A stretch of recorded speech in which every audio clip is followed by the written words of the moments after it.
ગામઠી રસોડામાં આપનું સ્વાગત છે। આજે આપણે બનાવીશું જે લાલ રંગના માર્કેટમાં મરચાં મળે છે તે આપણે બનાવીશું।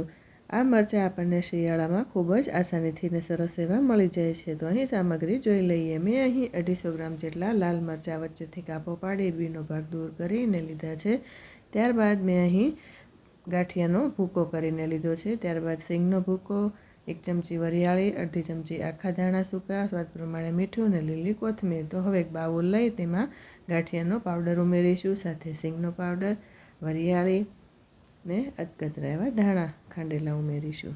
ત્યારબાદ કોથમીર ઉમેરીને સાથે આપણે નમક ઉમેરીશું, જે સ્વાદ પ્રમાણે આપણે ઉમેરવાનું છે। ને સાથે આપણે ઉમેરીશું અડધી ચમચી જેટલી મેં અહીં ખાંડ લીધી છે તે ઉમેરીશું, ને સાથે આપણે અડધા લીંબુનો રસ ઉમેરવાનો છે।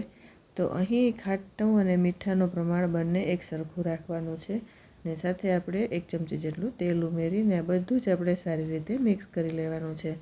તો અહીં આખો મસાલો આપણો તૈયાર થઈ ગયો છે। તો હવે આપણે મરચાં લઈને આપણે આ રીતે વચ્ચેથી થોડું એવું ખોલીને આ રીતે હાથની મદદથી આ રીતે પ્રેસ કરતા જઈએ ને સરસ એવા મરચાંને આપણે આ રીતે બધા જ મરચાં ભરીને રેડી કરી લેવાના છે।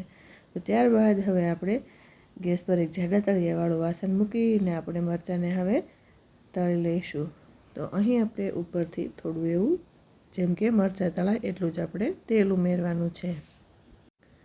આ રીતે તેલ ઉમેર્યા બાદ હવે આપણે એક ભાગને 2 મિનિટ માટે એક બાજુ એકદમ તળાઈને રેડી થઈ ગયો છે, તો આપણે બીજી બાજુ આ રીતે પલટાવી લઈએ। તો અહીં આપણા મરચાં તૈયાર છે ને એક સર્વિંગ પ્લેટ લઈ ને આ રીતે આપણે મરચાંને સર્વ કરીશું, ને ઉપરથી આપણે જે મસાલો વધ્યો છે તે આપણે ઉપરથી આ રીતે ગાર્નિશિંગ માટે આ રીતે ઉમેરીશું।